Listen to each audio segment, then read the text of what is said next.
தினம்தோறும் விளக்கேற்ற நல்ல எண்ணெய் இதயம் நல்லெண்ணெய். இந்தியாவில் அதிகம் பேசப்படும் ஒரு நுழைவுத் தேர்வு நீட். கிட்டத்தட்ட அனைத்து இளங்கலை படிப்புகளுக்கும் ஏதாவது ஒரு தேர்வின் அடிப்படையில் தான் கல்லூரிகளில் இடம் கிடைக்கும். அப்படி இருக்க இந்த நீட்டுக்கு மட்டும் ஏன் இவ்வளவு சர்ச்சை? 2013ஆம் ஆண்டு முதலில் நீட் அறிமுகப்படுத்தப்பட்டது. 2016, 2021, 2024 மற்றும் 2026 ஆகிய வருடங்களில் நீட் வினாத்தாள் கசிந்தன. 2024ஆம் வருடம் நீட் தேர்வு வினாத்தாள் கசிந்ததை நிரூபிக்கும் வகையில் தேர்வு முடிவுகள் வெளியான பொழுது 67 மாணவர்கள் 720க்கு 720 மதிப்பெண்கள் எடுத்திருந்தனர். மறு தேர்வு வைக்க வேண்டும் என்று பலர் மனு தொடுத்தனர். விசாரணை சிபிஐக்கு சென்றது. வழக்கை விசாரித்த உச்சநீதிமன்றம் தேர்வின் சில பகுதிகளில் மட்டுமே வினாத்தாள் கசிந்தது. இதனால் நாடு முழுவதும் மறு தேர்வு நடத்த வேண்டிய அவசியம் இல்லை என்று உத்தரவிட்டது. அந்த வழக்கில் பீகார், ஜார்க்கண்ட், குஜராத், ராஜஸ்தான், மகாராஷ்டிரா மாநிலங்களில் இருந்து பலர் கைது செய்யப்பட்டனர். நீட் தேர்வுக்கான வினாத்தாள் எப்படி கட்டமைக்கப்படுகிறது என பார்க்கலாம். டிசம்பர், பிப்ரவரி காலத்தில் பாட வல்லுநர்கள் வினாத்தாளை வடிவமைப்பார்கள். வினாத்தாள் தயாரான பிறகு ஜனவரி, பிப்ரவரி காலத்தில் 12 பிராந்திய மொழிகளில் மொழிபெயர்க்கப்படும். அச்சிடுவதற்கு முன் வினாத்தாள்கள் NTA மூலம் பாதுகாக்கப்படுகின்றன. பின் இதற்கென்றே இருக்கும் பிரத்யேக இடங்களில் அச்சிடப்படுகின்றன. சேதப்படுத்த முடியாத முறையில் அவை கொண்டு செல்லப்பட்டு தேர்வு நடக்கும் நகரங்களில் பாதுகாப்பான அறைகளில் பத்திரப்படுத்தப்படுகின்றன. தேர்வு நாளன்று உரிய பாதுகாப்புடன் தேர்வு நடக்கும் மையங்களுக்கு கொண்டு செல்லப்படுகின்றன. பின்பு மாணவர்கள் மற்றும் கண்காணிப்பாளர்கள் முன் அவை திறக்கப்பட்டு தேர்வு நடைபெறுகின்றது. இந்த செயல்முறையில் அச்சிடப்பட்ட வினாத்தாள் கொண்டு செல்லப்படும் பொழுதுதான் 2024 வினாத்தாள் கசிவு நடைபெற்றுள்ளது. 2024 வினாத்தாள் கசிவுக்கு பின் NTA எனப்படும் நேஷனல் டெஸ்டிங் அகாடமி இதை மிகவும் தீவிரமாக எடுத்து முன்னாள் ISRO தலைவர் K. ராதாகிருஷ்ணன் தலைமையிலான உயர்மட்ட குழுவின் பரிந்துரைகளின் அடிப்படையில் கடுமையான நெறிமுறைகள் அமல்படுத்தப்பட்டன.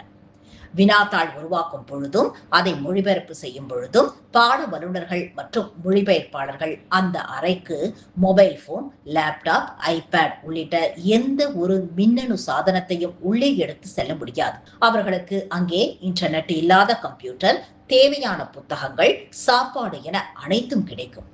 எக்காரணம் கொண்டும் அவர்கள் வெளியே செல்ல வேண்டிய அவசியம் இல்லை. அவர்கள் பயன்படுத்தும் பேப்பர் முதலியன ஷ்ரெடர் மிஷின் மூலம் அன்றே அழிக்கப்படும். வினாத்தாள் தயாரிப்பு பணிகள் நடைபெற்றுக் கொண்டிருக்கும் பொழுது அந்த குழு உறுப்பினர்கள் எந்த வெளிப்புற செயல்பாடுகளில் பங்கேற்கவும் தடை விதிக்கப்பட்டிருந்தது. ஒவ்வொரு நாள் மாலையும் அந்த அறை தலைமை வினாத்தாள் தயாரிப்பாளர் அல்லது தலைமை பரிசோதகரால் பூட்டப்பட்டு சீல் வைக்கப்படும். இந்த வருடம் வினாத்தாள் கசிவு மொழிபெயர்ப்பாளர்கள் மூலம்தான் நடைபெற்றிருக்கிறது. கைது செய்யப்பட்ட மூவரும் வினாத்தாளை மராத்திக்கு மொழிபெயர்ப்பதில் ஈடுபட்டிருந்தனர். ஓய்வு பெற்ற வேதியியல் ஆசிரியர் PV குல்கர்னி வேதியியல் பகுதியை கசியவிட்டதாக குற்றம் சாட்டப்பட்டுள்ளார். புனேவை சேர்ந்த ஆசிரியர் மனிஷா ஹவால்தர் இயற்பியல் பகுதியை கசியவிட்டதாகவும், மனிஷா மந்தாரே தாவரவியல் மற்றும் விலங்கியல் கேள்விகளை கசியவிட்டதாகவும் விசாரணை அதிகாரிகள் தெரிவித்துள்ளனர். 2025ஆம் ஆண்டு எடுக்கப்பட்ட கடுமையான நடவடிக்கைக்கு பின்பும் இந்த கசிவு எப்படி நடந்தது என்று பார்த்தால், 2024ஆம் ஆண்டு ஏற்பட்ட சர்ச்சைக்கு பின்னர் அரசு NTA தலைவர் சுபோத் குமார் சிங்கை நீக்கி இந்தியா ட்ரேட் ப்ரமோஷன் ஆர்கனைசேஷன் நிறுவனத்தின் தலைவர் மற்றும் நிர்வாக இயக்குநராக பணியாற்றி வந்த PS கரோலாவுக்கு கூடுதல் பொறுப்பை வழங்கியது. 2025ஆம் ஆண்டிற்கான வினாத்தாள் வடிவமைப்பு மற்றும் பாதுகாப்பை கரோலா தான் மேற்பார்வையிட்டார். ஆனால் NTAவில் அவருடைய பதவிக்காலம் 2025 அக்டோபர் 19ஆம் தேதி முடிவடைந்தது. அப்பொழுதுதான் நீட் UG 2026 தேர்வுக்கான வினாத்தாள் தயாரிப்பு பணிகள் தொடங்கியிருந்தன. வினாத்தாள் தயாரிப்புக்கு மிக முக்கியமானதாக கருதப்படும் அக்டோபர் முதல் ஜனவரி வரையிலான காலகட்டத்தில் NTAவின் கூடுதல் பொறுப்பை நவோதயா வித்யாலயா சமிதி தலைவர் ராஜேஷ் லகானி கவனித்துள்ளார். நிரந்தர தலைவராக அபிஷேக் சிங் தேர்வுக்கு ஒரு மாதத்திற்கு முன்பே நியமிக்கப்பட்டுள்ளார்.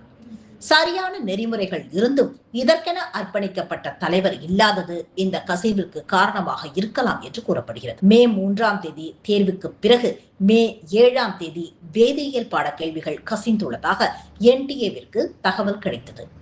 மே 9 அன்று வினாத்தாள் கசிவு குறித்து அரசின் உயர் மட்டங்களுக்கு தகவல் தெரிவிக்கப்பட்டது. முறையான விசாரணைக்கு பிறகு வேதியியல் பாட கேள்விகள் மொழிபெயர்ப்பாளர்கள் மூலம் கசிந்துள்ளது என்று தெரிந்த பிறகு மே 12 அன்று தேர்வு ரத்து செய்யப்படுவதாகவும் விசாரணை CBI-க்கு ஒப்படைக்கப்படுவதாகவும் அரசு அறிவித்தது. ஜூன் 21 நீட் நுழைத்தேர்வு மறுபடியும் நடைபெறவுள்ளது. 2025 நீட் தேர்வு வினாத்தாள் வடிவமைப்பு மற்றும் பாதுகாப்பை உறுதி செய்த முன்னாள் ISRO தலைவர் ராதாகிருஷ்ணனுடன் மீண்டும் ஆலோசனை செய்யப்பட்டுள்ளது. இம்முறை வினாத்தாள் பாதுகாப்பிற்கும் அதை தேர்வு நடைபெறும் இடங்களுக்கு கொண்டு செல்வதற்கும் பாதுகாப்பு படையினர் உதவி கோரப்படும் என்று எதிர்பார்க்கப்படுகிறது. கிட்டத்தட்ட 1,00,000 மருத்துவ இடங்களுக்கு இந்த ஆண்டு மட்டும் தேர்வு எழுதிய மாணவர்களின் எண்ணிக்கை 22.79 லட்சம். மறு தேர்வு என்பது மாணவர்களுக்கு கடுமையான மன அழுத்தத்தை ஏற்படுத்தும் என்பதில் மாற்று கருத்து இல்லை.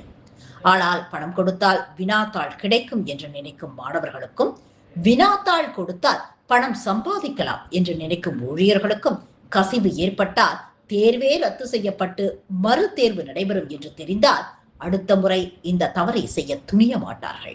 NTA-வும் சரியான தலைமை மற்றும் நெறிமுறைகள் இல்லாமல் தேர்வுக்கான ஏற்பாடுகளை செய்யக்கூடாது. லட்சக்கணக்கான மாணவர்களின் கனவு மற்றும் எதிர்காலத்தோடு விளையாட முடியாது. பணம் வாங்கிக் கொண்டு வினாத்தாளை கசிய விட்டவர்கள் மீது எடுக்கப்பட்ட அதே நடவடிக்கை பணம் கொடுத்து அதை வாங்கியவர்கள் மீதும் எடுக்கப்பட வேண்டும் என்பதே எதிர்பார்ப்பு.